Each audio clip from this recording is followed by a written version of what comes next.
Bonjour, bonsoir, soyez les bienvenus dans iWeek sur Watch TV. iWeek, vous le savez désormais, tous les jeudis, c'est toute l'actualité Apple en live. Une émission en direct, mais que nous enregistrons aujourd'hui exceptionnellement pour que l'un de nos deux invités puisse être avec nous ce soir. Il a l'air tout près, mais en fait, il est très loin. Ce premier invité, c'est Bernard Ledu. Bonjour Bernard, bonsoir plutôt. Oui, bonsoir Benjamin. Merci beaucoup d'être avec nous, comme à chaque grande occasion sur Watch TV pour le Monde Mac. C'est un plaisir. Merci de m'inviter. Le plaisir est partagé. Bernard Ledu, rédacteur en chef de l'excellent mensuel Vous et votre Mac. On va avoir besoin de toutes tes lumières, de toute ton expérience, de ta bouteille autour de macOS 10 pour tout savoir sur Mavericks. Donc, puisque c'est le grand sujet d'aujourd'hui, OS 10 Mavericks, c'est la nouvelle version du système d'exploitation des Mac. On va en discuter tous les trois et notre deuxième invité, il est beaucoup plus près, mais il est lui aussi en duplex. C'est Gilles Dounès, le directeur de la rédaction et le rédacteur en chef du site macplus.net. Salut Gilles. Salut Vincent. Oh bah, appelle-moi Benjamin, sinon je t'appelle Dounès. Benjamin, je suis désolé. Hein? Alors on va commencer par se tirer les oreilles, tiens, si on ne s'appelle pas par nos prénoms. Tiens. Ça commence bien. Salut Gilles, c'est un plaisir de te retrouver aussi après quelques aventures qu'on a vécues ensemble dans le passé autour des keynote Apple. J'ai besoin de vous les amis pour donner le maximum de conseils à ceux qui nous regardent, qui peuvent interagir avec nous via Twitter avec le hashtag iWeek. C'est simple, vos messages nous arrivent directement ici dans le studio de Watch TV et on va suivre ces messages tout au long de l'émission qui est donc en direct et qui va être diffusée sur l'antenne de Watch et qui sera disponible évidemment en replay parce que l'idée c'est d'en faire aussi un petit peu une émission de référence pour tous ceux qui veulent des infos sur Mavericks. Alors, avant d'entrer dans le vif du sujet et d'attaquer le gros morceau, les grandes nouveautés, je voudrais qu'on fasse un tout petit peu de vulgarisation et de remise en contexte. Peut-être qu'on va commencer avec toi, Bernard. Est-ce que tu peux rappeler, par exemple, à quelqu'un qui arriverait sur Mac, dans le monde Mac, ce qu'est OS 10 et quelle est la place qu'occupe Mavericks dans l'histoire de ce système d'exploitation ? C'est le système d'exploitation qu'Apple a sorti il y a maintenant au moins une dizaine d'années. Je me souviens plus très bien, ma mémoire. C'était 2000, je crois. En remplacement d'un ancien système qui était sur des Mac d'une autre génération de processeurs. Et ce système a évolué régulièrement, je dirais, jusqu'à aujourd'hui. Depuis quelques années, il a la particularité tout de même d'être développé en parallèle et aussi en synergie avec l'autre OS d'Apple, celui qui anime les appareils mobiles. Apple fait en sorte de les développer de plus en plus en commun, d'offrir non pas comme l'a fait Microsoft un système unifié, mais d'offrir à la fois les mêmes services et de plus en plus les mêmes applications sur les deux plateformes, le tout étant bien entendu relié par le réseau et le service iCloud qui aujourd'hui est le nerf vital de l'environnement Apple. Je veux dire, sans iCloud, la machine ne tournerait pas aussi bien, entre guillemets, qu'elle tourne aujourd'hui. Ouais. Alors justement, tu évoquais Microsoft, Bernard. Je voudrais juste qu'on en dise un mot, mais là je me tourne vers toi, Gilles. Pour toi, en quoi est-ce que OS 10 est unique et en quoi, notamment, est-ce que il est différent des autres et notamment de Windows 8 ? Il est différent parce que c'est un Unix. Pour compléter ce que disait Bernard, en fait, OS 10 est l'hybride entre le macOS tel qu'on a pu le connaître à partir de 1984 et le premier Macintosh, et puis Next Step, le système d'exploitation qui a été développé par Steve Jobs chez Next, quand il a fondé une autre société, après avoir été viré de chez Apple en 85 ou 86. Donc le système a évolué, il a été porté sur les épaules d'un Français qui s'appelle Bertrand Serlet, et qu'il a porté en 8 semaines pour le montrer lors d'une Macworld en 2008. Gilles, on va pas trop s'arrêter là-dessus, parce que je voudrais vraiment qu'on parle de Mavericks, hein, mais c'était vraiment une question d'intro, donc voilà, l'idée n'est pas de faire un quart d'heure sur le sujet. Hein. C'est quelque chose d'adapté qui est adapté aux écrans, à l'usage. Comment dire, l'autre pendant, c'est le stylet, par exemple, chez Samsung, où les deux types d'interfaces sont clairement différenciés. Ok, bon voilà, pour cette petite introduction, hein, pour ceux qui ne connaissent pas bien le monde Mac, on va maintenant mettre les mains dans le cambouis, entrer dans le vif du sujet, donc OS X Mavericks, ce système d'exploitation qui est disponible depuis le 22 octobre au soir et qui est disponible gratuitement. C'est aussi ça a été l'une des grandes surprises, hein, de la keynote de la semaine dernière. Avant d'aborder les 10 grandes nouveautés, dans un instant, on va aborder la première question qui est celle de l'installation.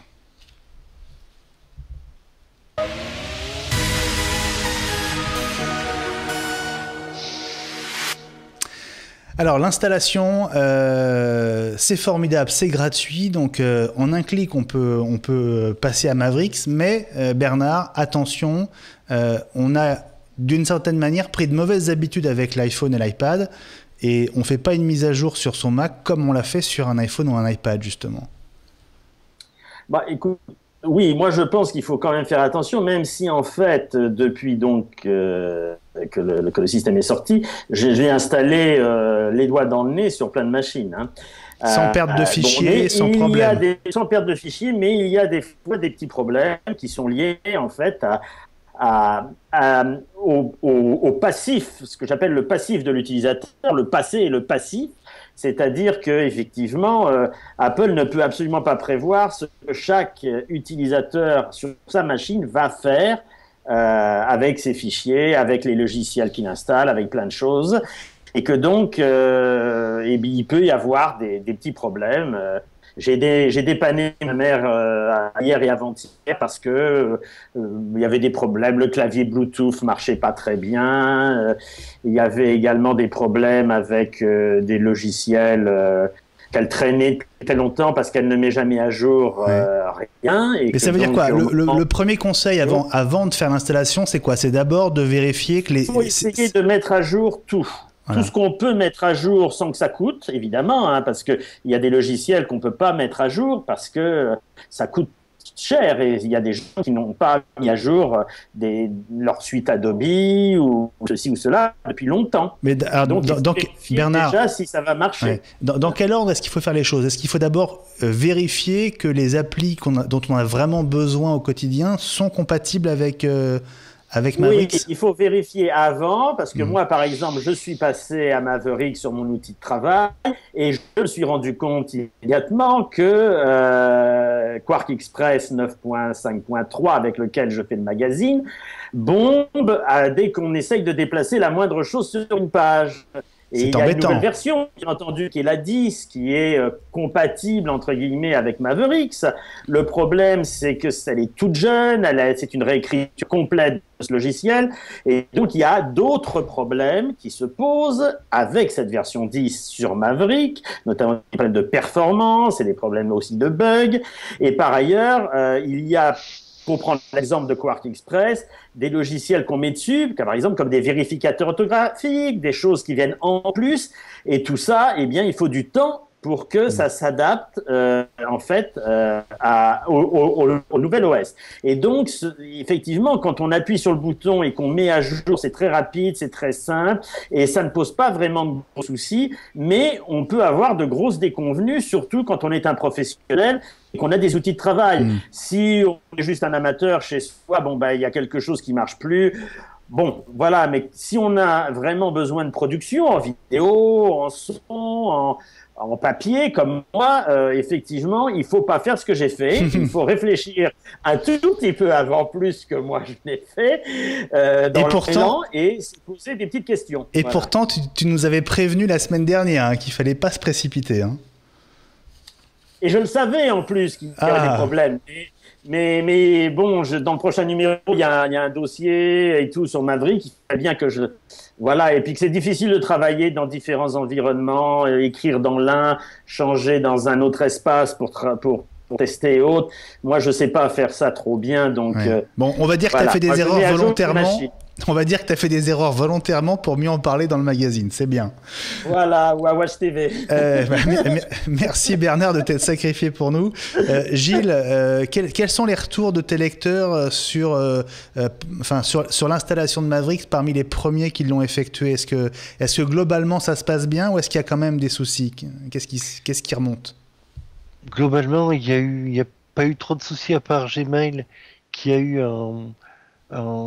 des petits problèmes d'incompatibilité avec les accents particuliers où il a fallu forcer des rapatriements. Mais pour rebondir sur ce que disait Bernard, je crois que le premier truc à faire, c'est une sauvegarde de son disque et de manière à pouvoir repartir à l'état antérieur si jamais il y a un gros souci et si on ne peut pas travailler en particulier avec une machine de production. Voilà, mesure de précaution. Alors, il y a un deuxième point, Benjamin, que je voudrais évoquer, c'est que maintenant, il n'y a plus de DVD d'installation, donc il n'y a que le téléchargement. Il est donc utile, judicieux et conseillé, au moment où l'on télécharge, quand le téléchargement est fini, il s'affiche sur l'écran de l'ordinateur une demande avec un bouton « Continuer » et il est judicieux à ce moment-là d'arrêter l'installation, ça ne pose aucun problème, pour pouvoir en fait après utiliser un petit utilitaire qui est fait par un ami Guillaume Jett qui s'appelle Disk Maker X. C'est très très simple à utiliser, c'est vraiment clic-bouton, on récupère ce petit utilitaire sur le site de Disk Maker X. Cet utilitaire va aller voir ce fichier qu'on vient de télécharger et il va permettre en quelques minutes, 10 minutes, un quart d'heure, de réaliser soit une clé USB, soit sur une partition d'un disque externe, un système installable.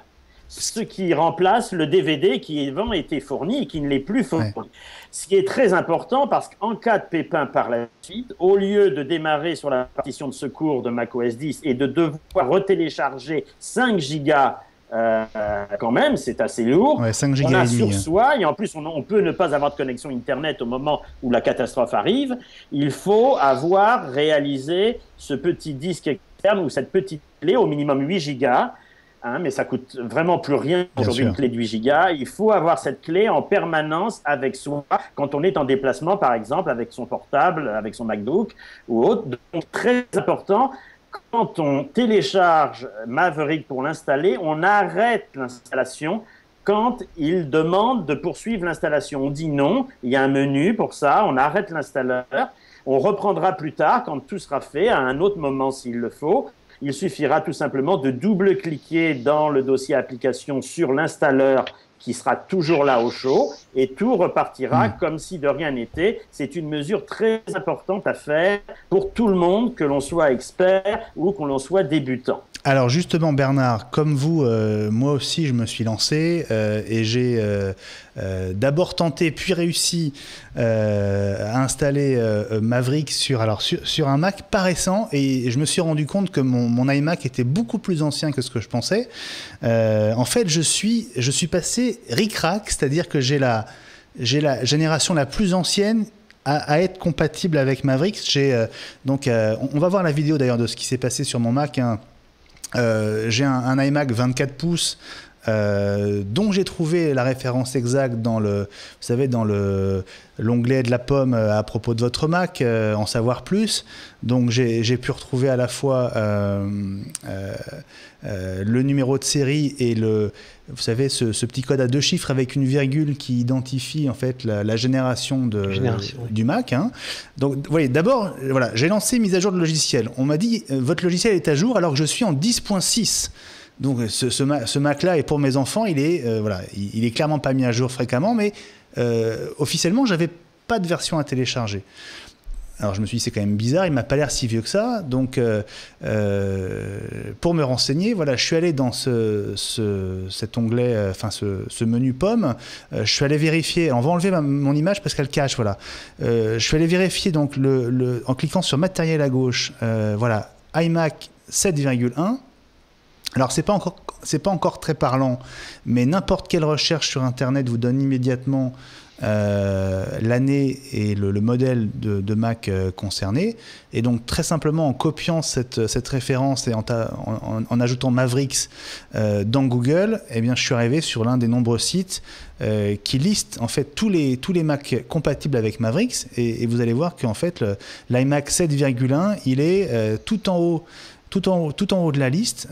Donc, bien que la mise à jour n'apparaisse pas dans mise à jour de manière automatique, voilà, mon Mac est bien dans cette liste des Mac compatibles. Donc, je savais que je pouvais effectuer cet upgrade vers Mavericks. Alors, c'était évidemment pas fini.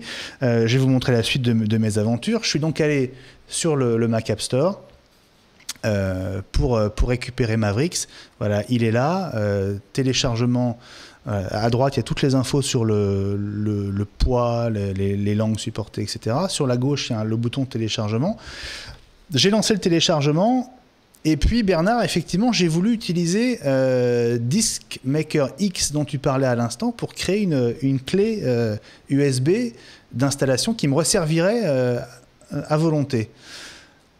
Et bien là, j'ai eu un message, pas d'erreur, mais un message me prévenant que cette clé ne pouvait pas être créée si on était sur un système plus vieux que le 10.7. Donc, oui, mais c'était une précédente version, ouais. Et la version qui est actuellement disponible sur le site de Guillaume Jet fonctionne. Non, Bernard, je t'assure, ça date d'hier soir.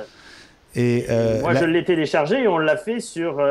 Il faut être en 10.6.8. Voilà. Et la dernière version est compatible. Absolument, elle est compatible, mais on ne peut pas créer de disque d'install pour Mavericks sur un Mac qui n'est pas au moins en 10.7. Or, le mien était en 10.6. Voilà. Donc, j'ai d'abord dû faire une mise à jour avant de pouvoir créer la clé d'install. Voilà. Petit détail, mais voilà. Petit détail qui a son importance. Pardon de te couper. Tu as été obligé d'acheter la version supérieure du système d'exploitation alors. En fait, j'ai été obligé j'ai d'abord installé Mavericks sur le Mac en question. Et après, j'ai dû retélécharger les 5 et quelques gigas pour créer la clé qui maintenant me sert pour les autres Macs, on va dire. Voilà. D'accord. Donc, c'est pas très gênant, j'ai un bon débit. Aux gens, effectivement, par rapport à ce que j'ai dit tout à l'heure, que même s'ils ratent la création de la clé, ils ne le font pas au premier téléchargement, on peut toujours aller lancer un retéléchargement de Mavericks. Absolument. Et cette fois-ci, interrompre l'installation pour faire la clé. Hein. Ce n'est pas parce qu'on a raté la première fois que c'est terminé. Voilà. On peut faire la clé quand on veut. Hein. C'est vrai. Alors c'est vrai que Disk Maker, qui est le successeur de Lion Maker, vous me trompez si je dis des bêtises, c'est un petit utilitaire gratuit qui est hyper pratique parce qu'effectivement ça évite d'avoir à retélécharger à chaque fois les 5 et quelques gigas. Donc c'est hyper pratique. Ça n'empêche pas la durée même de l'installation à partir de la clé. Je ne sais pas combien de temps ça a mis chez vous. Moi, il a fallu à peu près 45-50 minutes. C'est ça, 3/4 d'heure. Hein, c'est ça. Oui, c'est variable. Moi, j'ai eu des temps beaucoup plus longs. Hein. J'ai eu des temps de plus de 1 heure, 1 heure 1/4, 1 heure 20. Juste pour l'ensemble de l'installation, depuis le début du téléchargement jusqu'à ce que l'appareil redémarre définitivement sous Maverick. Hein. D'accord. Donc, dans tous les cas... Et ça dépend aussi de la connexion qu'ont les gens. Hein. Même si Apple a des tuyaux énormes, mais donc ça ne pose pas de problème du côté Apple. Mais moi, ici, en Thaïlande, par exemple, je n'ai pas des tuyaux... Bon, bien sûr. Voilà. Mais on va dire que même si vous avez l'installeur de Maverick sur une clé... prévoyez que ça vous prenne au minimum 3 quarts d'heure. Hein. Vous vous en tirerez pas oui, moins, oui, tout à fait. Oui. Hein, à la réinstallation, oui. Ne pensez pas le faire en 5 minutes en prenant votre café avant de partir le matin. Il vous faudra un peu plus de temps que ça. Voilà, bon, je pense qu'on a fait à peu près le tour de la partie installation, conseils de prudence, conseils en matière de sauvegarde et de compatibilité avec vos logiciels préférés. On va maintenant prendre les uns après les autres, les unes après les autres plutôt, les 10 grandes nouveautés de Mavericks. À tout de suite.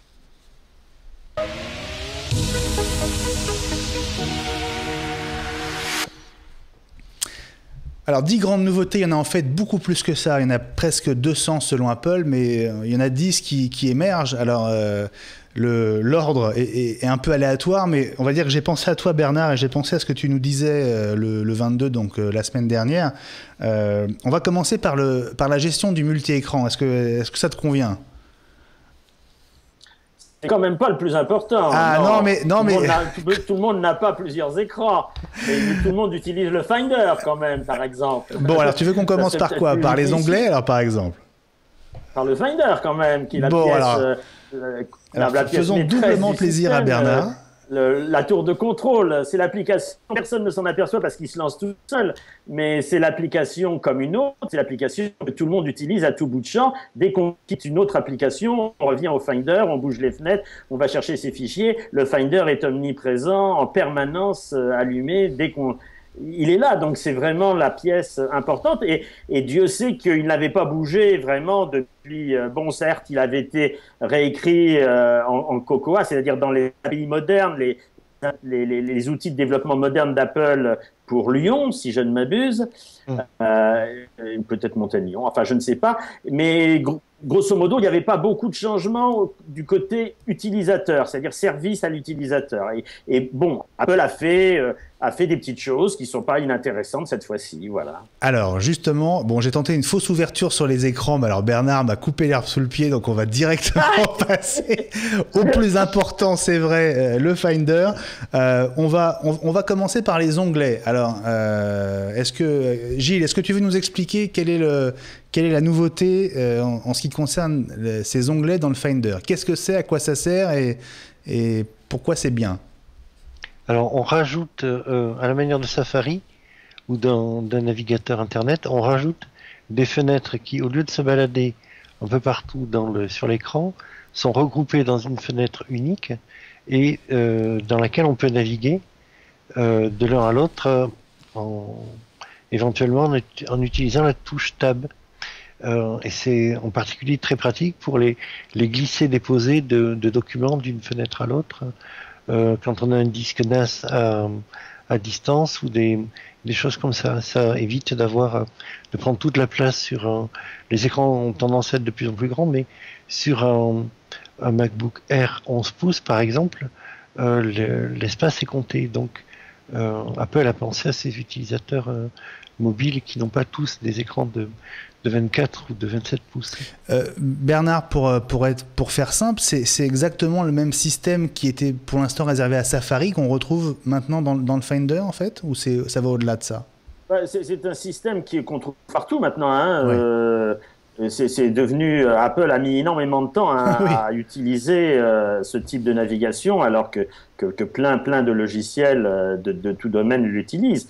Et qu'il y a des utilitaires depuis longtemps maintenant sur Mac qui permettaient de rajouter au Finder lui-même ou à Mail, par exemple, d'avoir des onglets pour naviguer, ouvrir plusieurs mails dans une seule fenêtre de mail au lieu d'avoir 36. C'est beaucoup plus pratique quand on veut faire de la comparaison, quand on veut... et donc dans le Finder, on ne comprend pas pourquoi ça y était pas, parce que c'est vraiment d'une utilité évidente quand on déplace des fichiers ou autres. Quand il faut jongler avec des fenêtres, les maintenir côte à côte, enfin bon, c'était un peu infernal. Là, je dirais que Apple a fait le minimum, hein. Faut pas rêver non plus. Il y a des outils beaucoup plus sophistiqués que ça pour avoir des onglets beaucoup plus intelligents, je dirais. Mais ce qui a été fait, comme d'habitude par Apple, c'est pour l'utilisateur de tous les jours, l'utilisateur de Mac, ma grand-mère, ma mère, moi, les gens qu'on connaît, qui peuvent être des experts en Photoshop, mais qui sont des gens qui n'ont jamais appris à utiliser le système d'exploitation du Mac. Parce que c'est des choses qu'on n'apprend pas.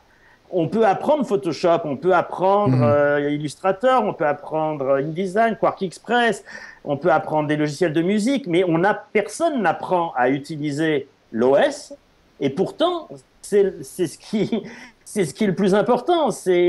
Donc, on voit des tas d'experts qui perdent leurs fichiers, entre guillemets, parce qu'ils ne savent plus où ils les mettent ou autre chose de genre. Bon, donc le Finder est méconnu. Et donc, Apple a fait des petites nouvelles fonctions pour tout le monde. Donc, c'est minimal, c'est bien, c'est utile, c'est bien fait, hein. On peut très facilement, par exemple, avoir un fichier qui se trouve dans un onglet, puis on le traîne sur un autre onglet de la fenêtre qui va donc passer au premier plan, et on descend dans la hiérarchie pour aller rechercher un dossier dans lequel on va les mettre ce fichier, par exemple.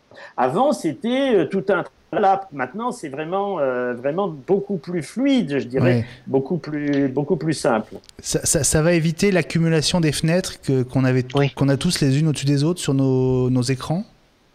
Pas vraiment encore, parce que Apple n'est pas allé complètement, à mon avis, aussi loin qu'il pourrait. Il ne permet pas d'avoir deux fenêtres, deux onglets ouverts, visibles, juxtaposés dans la même fenêtre, ce qui pose des problèmes quand on veut comparer deux dossiers, par exemple, hein, un dossier en local, par exemple, et un dossier sur un serveur, hein, sur un serveur domestique à la maison, pour savoir s'il y a bien les mêmes. C'est souvent ton cas, j'imagine. Ouais. Et on est obligé d'ouvrir encore deux fenêtres, ou deux onglets. Mais si on ouvre deux onglets, on est obligé de passer de l'un à l'autre en permanence, ce qui ne facilite pas vraiment les choses.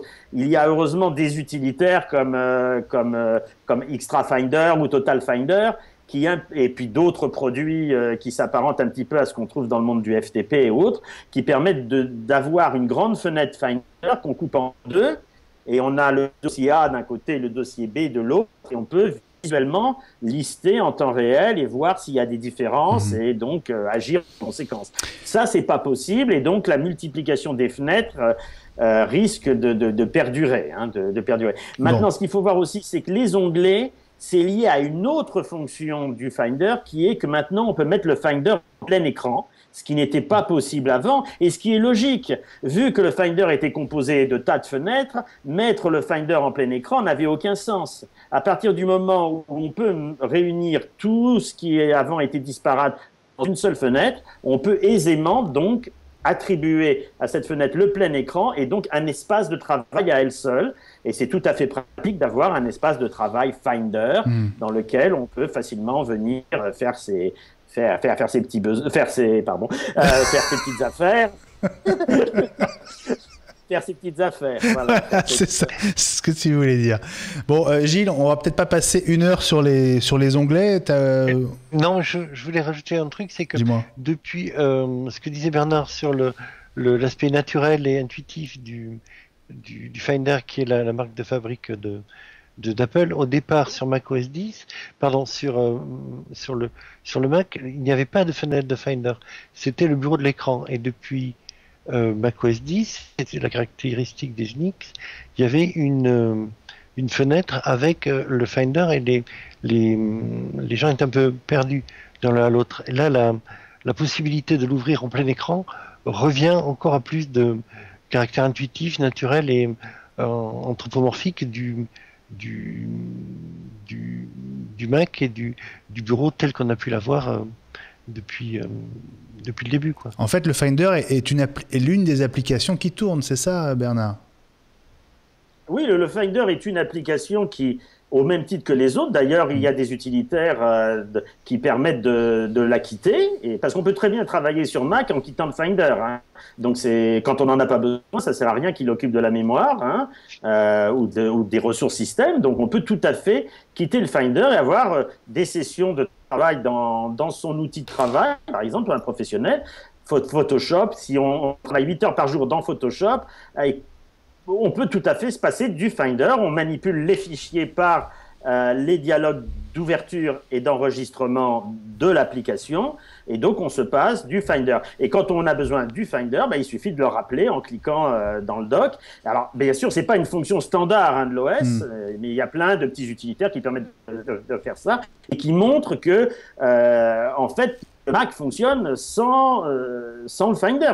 C'est une application parmi d'autres qui à la limite ne serait pas indispensable. Beaucoup pensent que Apple voudrait faire disparaître un jour le Finder, et un petit peu comme sur iOS, et puis trouver une autre manière pour les utilisateurs de manipuler ces fichiers que de passer par cette espèce de grand fourre-tout. Maintenant, il y a une forte réticence de la part des utilisateurs Mac à une telle évolution. Ce qu'ils acceptent sur un appareil mobile, je ne pense pas qu'un professionnel l'accepterait très à la légère sur un matériel de bureau où, pour une tâche, on peut se servir de nombreuses applications en enfilade ou simultanément, et où, s'il n'y a plus de Finder, ça devient très compliqué d'avoir un workflow, ce qu'on appelle un workflow qui tienne la route. Messieurs, alors, pour vous ayez une petite idée, on est déjà à mi-parcours de cette émission, donc autant vous dire qu'il va falloir qu'on muscle un peu notre programme, en tout cas qu'on aille un peu plus à l'essentiel pour tous les points qui nous restent à aborder. Je vous rappelle le hashtag pour nous envoyer vos messages et vos questions, c'est iWeek. IWEEK sur Twitter. Je remercie au passage tous ceux qui tweetent le lien de cette émission en direct qui est diffusée de manière un peu exceptionnelle uniquement sur YouTube puisqu'elle est enregistrée quelques heures avant sa diffusion sur l'antenne de Watch TV. Vos questions et vos messages, évidemment, on est preneurs si vous avez des points particuliers à nous soumettre. Voilà pour les onglets, un peu dans la même famille, on va dire, les tags. Bernard, c'est aussi, on va dire, une évolution de ce qui existait avant, qu'on connaissait sous le nom d'étiquettes. C'est une évolution, mais personne n'utilisait les étiquettes de couleurs parce qu'on ne savait pas vraiment comment... Bon. Je veux dire que je ne suis pas sûr que ça fera changer beaucoup de choses, les tags. Bon, il y a des produits qui existent déjà et des utilitaires et tout un système de tags qui existe sur Apple depuis longtemps maintenant. Et il y a des gens qui utilisent beaucoup ça, mais c'est vraiment une très très petite... vraiment une minorité de... On s'en sert par exemple en vidéo pas mal pour les rushs, etc. Voilà. Ouais. Maintenant, ce qui est intéressant, c'est que il y a maintenant deux systèmes de fichiers sur le Mac. Il y a le système de fichiers des fichiers locaux, c'est-à-dire ceux qu'on a sur son disque dur interne et ses disques durs externes et autres supports, y compris en réseau local. Et puis, il y a maintenant, et on le voit bien dans les fenêtres d'enregistrement et d'ouverture de fichiers, un autre système de gestion de fichiers, très, très différent, qui, lui, est une vue sur iCloud et les fichiers que l'on stocke sur iCloud. Et donc, il y a un problème là, aujourd'hui, d'utilisation simultanément, en fait. C'est compliqué et beaucoup de gens ne comprennent absolument pas où se trouvent leurs fichiers, qu'est-ce qui se passe s'ils le bougent de là vers iCloud ou l'inverse, etc. Les tags permettent, puisqu'on peut taguer aussi bien les fichiers locaux que les fichiers sur iCloud, d'avoir après, en recherchant un mot-clé, en fait, puisque un tag, c'est un mot-clé en français. Un mot-clé, d'avoir une vision qui réunit à la fois les fichiers qui se trouvent sur le système de fichiers local et les fichiers qui se trouvent sur iCloud. Donc, de casser un petit peu cette dichotomie gênante qui existe aujourd'hui et qui, de toute façon, je pense qu'à terme, plus le système évoluera et plus iCloud prenant de l'ampleur et de l'importance, plus Apple trouvera une solution pour éviter cette espèce de schizophrénie actuelle où, en fait, il y a sur un Mac deux personnalités complètement différentes. Gilles, les tags, pour toi, ça tient du gadget et personne ne s'en servira jamais ou ça peut avoir un intérêt ? Ça a un intérêt si on est discipliné. Ça permet d'affiner une recherche, comment dire, le point de passage obligé reste quand même Spotlight, qui est le moteur de recherche interne du Mac et de ses périphériques. Mais ça veut dire qu'il faut prendre le temps de mettre des tags sur les fichiers, sur les dossiers, etc. Ça prend un temps fou. Ça se fait progressivement. Il ne s'agit pas de remonter tout l'historique. Personne ne le fera. Oui, bien sûr. Hein, on n'est pas dans la situation du photographe qui soudainement a 50 000 photos et veut les indexer avec des mots-clés dans le nouveau logiciel qu'il vient d'acheter. On est dans un système où on a des milliers de fichiers sur un ordinateur. On ne peut pas. Donc, il faut commencer. Et c'est très simple parce que ça se fait en fait dans les fenêtres d'enregistrement des nouveaux fichiers. Donc, en dessous du nom du nouveau fichier, il y a une zone où on peut mettre des tags. Le problème, c'est que les gens ne voient pas à quoi ça sert. Là, cet après-midi, par exemple, il y a quelqu'un qui m'a écrit et qui m'a demandé, il voudrait taguer ces fichiers en mettant, par exemple, MP4. Mais c'est ridicule. Le nom du fichier comporte déjà l'extension MP4. Bien sûr. Et Spotlight et le Mac, c'est déjà trié tous les fichiers qui se terminent par MP4. Donc, ça ne sert pas à ce genre de choses, les tags. Il faut vraiment comprendre y réfléchir. Il ne faut pas tout d'un coup vouloir enregistrer un fichier, on se trouve devant la fenêtre comme ça d'enregistrement et de se dire « Ah, tiens, il y a une zone de tag, qu'est-ce que je vais mettre ?» Non, ça ne fonctionne pas comme ça demande une réflexion avant sur du papier, comme à l'ancienne avec un stylo, et on essaie de déterminer qu'est-ce qu'on estime être les tags importants qui viendraient en plus apporter une information non redondante à déjà ce qui existe. C'est déjà le nom du fichier. Le nom de fichier peut déjà comprendre plus de 200 caractères. On peut déjà dire beaucoup de choses dans un nom de fichier. Après, il y a l'extension du nom de fichier qui elle-même est une indication très importante. Donc, qu'est-ce qui, en plus de tout ça, a un sens, a du sens, fait sens? Pourquoi rajouter des tags? Il faut que ça aide à trouver. En fait. Il ne faut pas que ça complexifie le travail. Oui, c'est ça. Ça croise les infos et ça permet effectivement, sur une thématique, de retrouver des fichiers disparates et différents, mais qui concernent le même sujet, par exemple. C'est ça l'idée. Ça peut être Il faut penser. Mais ça peut être autre chose. Ça peut être ce que chacun a envie de faire pour lui. C'est son histoire à lui, avec son Mac à lui, avec ses fichiers à lui. Et il n'y a pas de règle, c'est à chacun sa manière de travailler, de concevoir son workflow, la manière dont c'est très personnel. Moi, je travaille d'une certaine manière, tu ne travailles pas comme moi, Gilles ne travaille certainement pas comme moi, et personne ne travaille comme un autre. Et donc, il n'y a pas... Les tags, c'est là, c'est une matière brute, chacun en fait ce qu'il voudra. Voilà. Alors, on va passer au point suivant, chers amis. Gilles, je vais me tourner vers toi pour aborder donc l'une des autres nouveautés de OS X Maverick, c'est l'évolution du calendrier.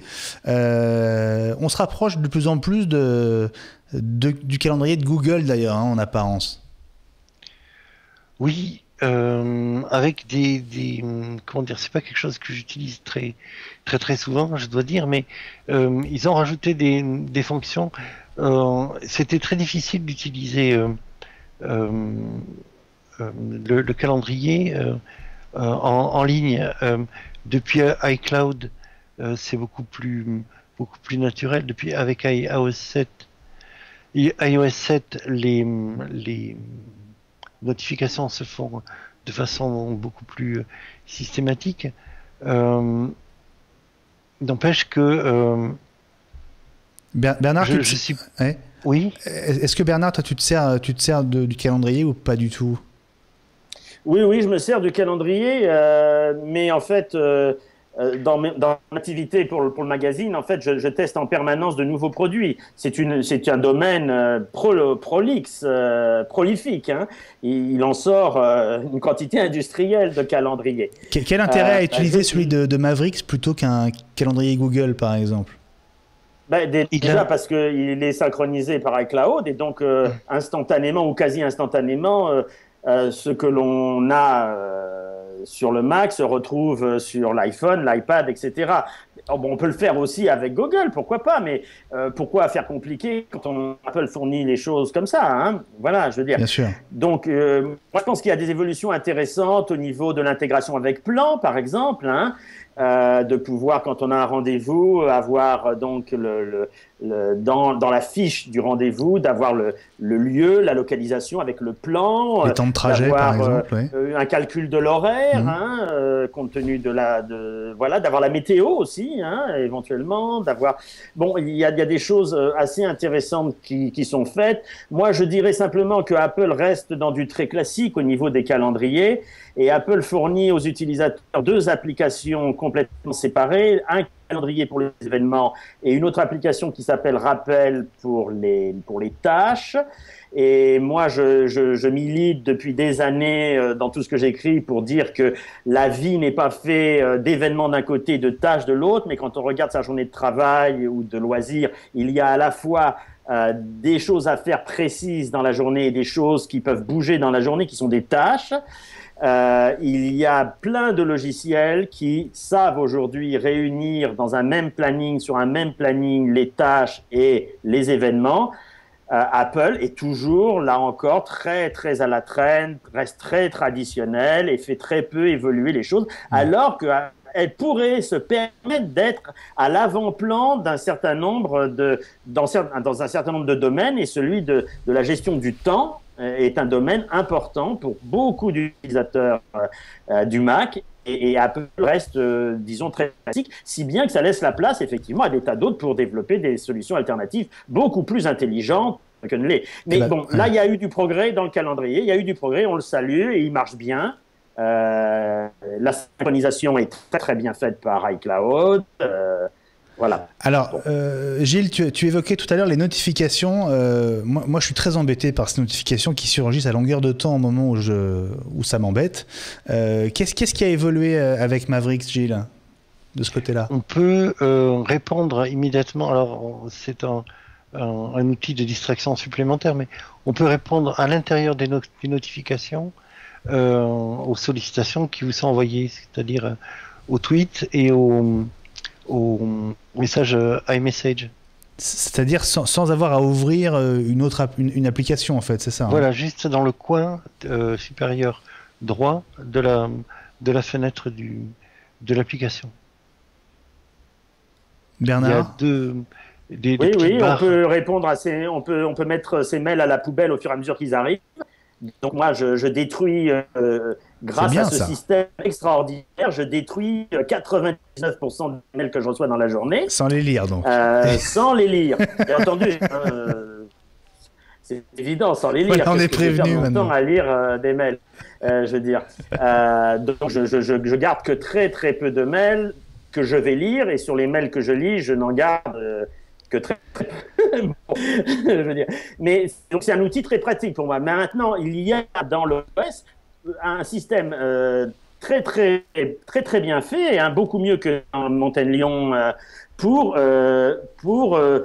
gérer ces notifications, pour gérer les horaires, pour gérer si elles doivent apparaître quand l'écran est verrouillé ou pas. Donc c'est très très bien fait.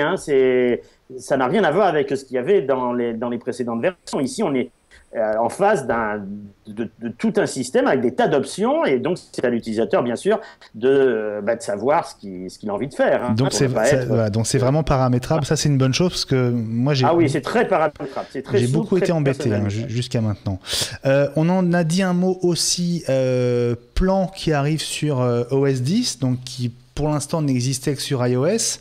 Plan qui a été très très décrié, qui a même abouti au départ de Scott Forstall, qui était le patron d'iOS. Quoi de neuf de ce côté-là, Gilles?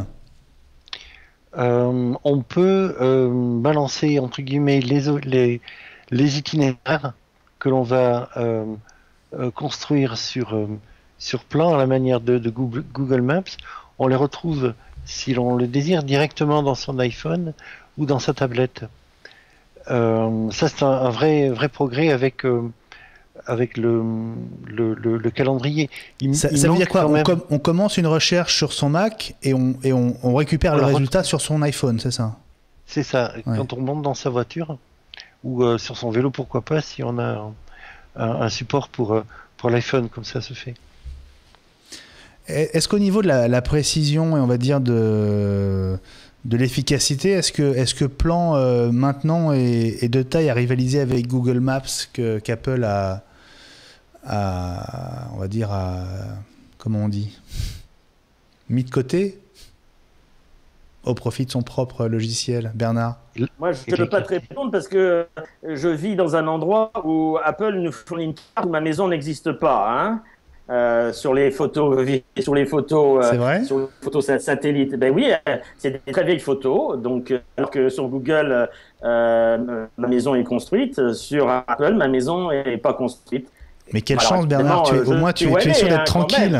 J'arrive à me souvenir de l'emplacement où elle se trouve. Donc, je pourrais monter effectivement un parcours quand même en utilisant. Mais quelque part, j'aime pas trop. Je trouve que bon, voilà, pour moi qui vis loin, etc., ben j'utilise plutôt Google parce que pour moi, je suis dessus, je suis sur la carte, voilà. C'est une bonne raison d'avoir choisi Google. J'aurais fait comme toi. Encore une nouveauté dans OS X Mavericks, dans cette spéciale iWeek en ce jeudi sur Watch TV. Merci d'être avec nous. Vos tweets avec le hashtag iWeek. Voilà, beaucoup de retweets sur le live de l'émission. Peu de questions. Excuse-moi, oui, Bernard. On parlait des calendriers. Oui. Et il y a un problème important qui fait jour actuellement. Hein, il faut prévenir les gens qui ne le savent pas. Et dans Maverick, avant, on pouvait synchroniser ces calendriers, ces événements, ces contacts, ces rappels, par une liaison directe entre ces appareils iOS et un Mac, par USB, par exemple, ou par Wi-Fi. On pouvait synchroniser par iTunes. Ça reposait sur une technologie qu'Apple avait développée au long de nombreuses années, qui s'appelle Sync Services et qui est relativement buggée, si bien que beaucoup d'utilisateurs, d'ailleurs, se sont plaints durant des années d'avoir des problèmes de synchronisation. Apple a réglé le problème, puisque dans Maverick, les Sync Services n'existent plus. Et donc, il n'y a plus, d'ailleurs, dans l'interface d'iTunes, de possibilité de fenêtre, d'écran de synchronisation directe avec les appareils. La seule possibilité, donc, qui reste pointe à la ligne est de passer par iCloud ou peut-être par un autre cloud comme Google. Beaucoup d'utilisateurs qui ont peur de voir leurs données personnelles transiter de cette manière sont en train de gronder et de dire que je veux synchroniser en local mes données, je ne veux pas qu'elles circulent sur Internet, je ne veux pas qu'elles aillent sur les serveurs d'Apple ou de Google ou d'ailleurs. Bon, la situation actuelle, soyons clairs, est qu'il n'y a pas de solution réellement alternative puisque tous les outils alternatifs de synchronisation qui existaient se reposaient eux-mêmes sur les Sync Services. Apple tuant les Sync Services, plus rien ne marche.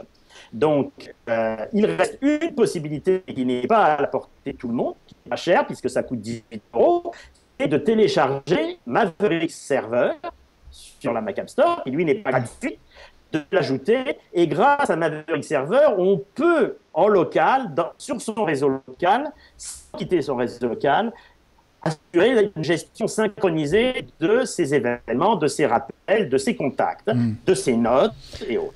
Maintenant, je ne l'ai pas fait l'essai moi-même pour l'instant et je ne sais pas si c'est à la portée du commun des mortels. Okay. Je ne le pense pas vraiment. Bernard, on a compris. Il faut qu'on avance parce que tu sais que le temps est compté et il nous reste à peine une dizaine de minutes pour aborder encore 3 ou 4 points très importants. Je ne voudrais pas qu'on les zappe. Le point suivant que j'avais noté dans ma petite liste, c'est iBooks sur Mac, mais je pense que on peut passer assez vite dessus. C'est juste la possibilité de lire ses livres électroniques achetés sur l'iBook Store sur son Mac. C'était déjà possible évidemment sur... Pas du tout. Mais c'est très important. De les commenter. C'est la possibilité de les commenter. C'est très sophistiqué. C'est pour les étudiants. C'est quelque chose d'absolument génial. C'est très important. C'est pas du tout une copie vulgaire de iBook sur iPad. iBook sur iPad, c'était pas vulgaire, mais qu'est-ce que ça permet de faire de plus? On peut annoter, on peut ouvrir plusieurs livres. C'est très important. Pour pouvoir faire des comparaisons. il y a un mode d'étude qui permet de faire des choses intéressantes. Bon, on n'a pas le temps de l'écrire. Il ne faut pas du tout zapper quand on découvre Maverick. Il ne faut pas zapper à bout. De toute façon, on ne peut pas tellement zapper puisque tous les livres qu'on avait, ils sont automatiquement mis dans iBooks et plus dans iTunes. Non, mais je voulais pas zapper, Bernard, mais quand je vois ce qu'il nous reste à couvrir en 10 minutes, je préférais qu'on passe assez vite dessus. D'accord, oui, voilà, c'est fini pour moi. Oui, Gilles. Tout est on retrouve tout dans iBooks, y compris les PDF qu'on avait. C'est vraiment un outil majeur si Apple veut continuer à vendre des ordinateurs aux étudiants et dans le secteur de l'éducation. C'est vraiment quelque chose. Bon, alors j'ai rien dit. Très bien fait. J'ai rien dit. Vous l'avez dit, et on peut passer au point suivant. Les liens partagés dans Safari. Bernard, est-ce que ça a une utilité pour toi et comment ça marche? Je ne dirai rien, donc je vais être court, parce que je n'ai pas utilisé. Donc j'en ai entendu parler, mais je sais que c'est lié à Twitter ou à Facebook, mais c'est des choses que je n'utilise pas moi-même vraiment. Donc alors on passe la main à Gilles. Alors Gilles, est-ce que c'est une nouveauté qui t'inspire ou pas? Oui, ça peut faire l'économie d'être toutes les 5 minutes sur Twitter. Et on voit vraiment ce que les gens ont envie de partager et qui peut être éventuellement intéressant ou important, sans se fader entre guillemets tous les gazouillis et les réactions qui sont peut-être pas essentielles sur des matchs de foot ou des choses comme ça. Comment dire, il y a un focus particulier sur les choses que les gens ont vraiment envie de partager, et c'est fait dans l'endroit où on est a priori à même de les exploiter, c'est-à-dire le navigateur. Ok, alors on passe à un point, je pense, très important aussi, le trousseau dans iCloud. Alors ça devient peut-être un peu plus compliqué, un peu plus abstrait peut-être pour les gens qui ne l'utilisent pas. Bernard, comment est-ce que tu expliquerais l'intérêt de cette nouvelle fonction dans Mavericks? Ça permet en fait jusqu'à maintenant l'OS, macOS, OS 10, pardon, stocké dans une base de données interne et qui est protégée et chiffrée. Des mots de passe, si vous le vouliez du moins. Donc, il vous demande à chaque fois que vous rentrez pas sur Internet si vous voulez le stocker. Et donc, c'était stocké là. Et puis, il y avait aussi la même chose d'une certaine manière sur iOS. Et voilà. Il n'y avait pas de communication, ce qui était ahurissant. Parce qu'il fallait se redonner. Bon, maintenant, il y a communication entre les deux et c'est tout l'intérêt en fait. C'est-à-dire que tout le travail que l'on fait dans la journée quand on est sur son Mac, eh bien, voilà, tout passe et on le retrouve sur son iPhone ou sur son iPad. Bon, alors après, est-ce que c'est moins protégé, plus protégé qu'un autre utilitaire? Parce qu'il y a d'autres utilitaires qui font ça depuis longtemps. On pense à OnePassword, on pense à Dashlane, on pense à... Bon, est-ce que tu l'utilises, toi, Bernard? Moi, j'utilise... oui, enfin, je n'utilise pas vraiment. Disons que je me suis inscrit, j'ai fait les formalités quand on se connecte avec un code à 4 chiffres. On peut faire des choses plus sophistiquées, une phrase beaucoup plus longue et complète pour protéger sur je ne sais pas combien de... Bon, moi, j'ai fait le simple code à 4 chiffres. Mais en fait, je ne l'utilise pas vraiment puisque parallèlement, j'utilise... OnePassword et donc je continue à utiliser OnePassword sur le Mac comme sur mes périphériques en fait. Maintenant, évidemment, c'est des produits qui valent assez cher. Hein. Généralement, ça vaut environ de 20, 30, voire plus d'euros. Et là, la solution Apple, elle est gratuite. Bien sûr. Plein de gens vont l'utiliser. Maintenant, est-ce que la NSA, je veux dire... Bien sûr, on peut toujours discuter, c'est des questions de déontologie ou dans la pratique réelle. Enfin, je veux dire, il y a des gens, encore aujourd'hui, j'avais des gens effrayés par l'idée d'avoir leur carnet d'adresse sur iCloud. Enfin, il y a des entreprises qui ont tout leur cahier de clientèle et tout depuis des années en ligne. Et il y a des acteurs commerciaux qui utilisent des systèmes de genre et tout. Et c'est pas la fin du monde. Je veux dire, tout ça, c'est des tempêtes dans des verres. À mon avis, donc en tout cas, c'est une fonction qui n'existait pas qui n'était pas stockée dans le nuage. Qui est bienvenue et qui maintenant je mettrai peut-être pas tous les numéros de mes cartes de crédit dedans. Ok. Voilà.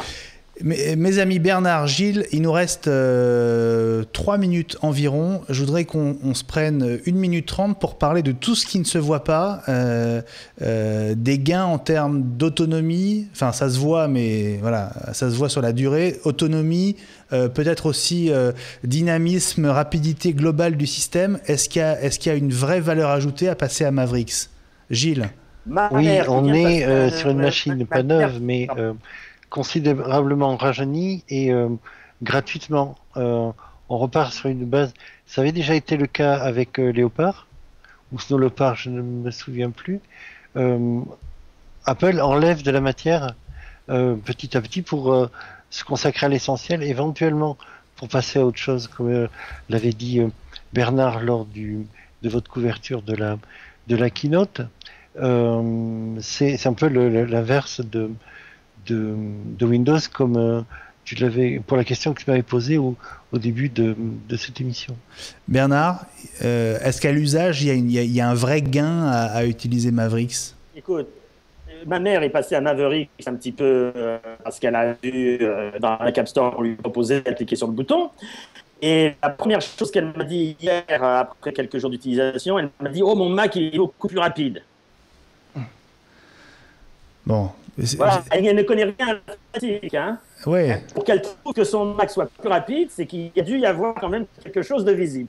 Bon, alors, il y a une chose qui peut être visible si on a plusieurs écrans, et je le placerai quand même parce que je me l'étais promis, Bernard, c'est la gestion du multi-écran. Allez, il nous reste 40 secondes pour en parler, Bernard.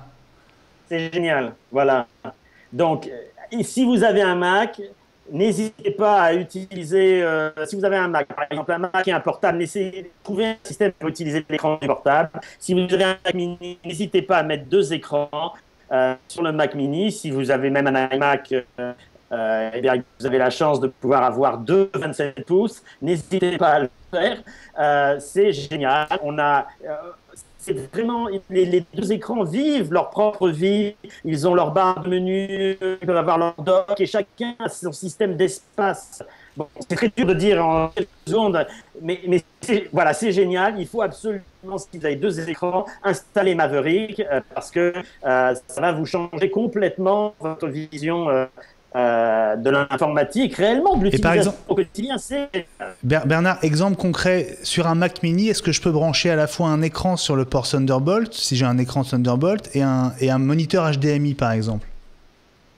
Normalement, oui, les cartes sont prévues pour ça, on peut le faire. Donc moi, j'ai 2 écrans connectés sur mon Mac, mais j'ai un vieux Mac mini, alors, enfin vieux, il date de 2011, donc il y avait... et c'est des vieux écrans en plus, hein, c'est pas des écrans du tout à la mode d'aujourd'hui. Et j'ai un 24 pouces et un modeste 19 pouces à côté.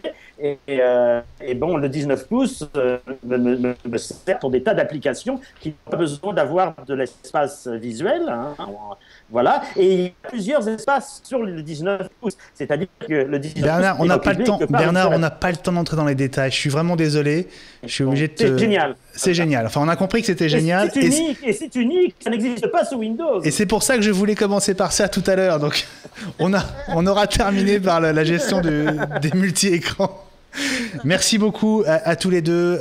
Pour en savoir plus sur Mavericks, je vous renvoie évidemment à macplus.net, le site dont Gilles Dounès est le directeur de la rédaction. Et puis évidemment dans le prochain numéro de Vous et votre Mac, dans tous les bons kiosques en France et ailleurs, plein d'infos sur cette nouvelle version du système des Mac. Merci à Philippe Leroux qui était en régie pour la réalisation de cette iWeek un petit peu anticipée sur l'horaire normal de diffusion.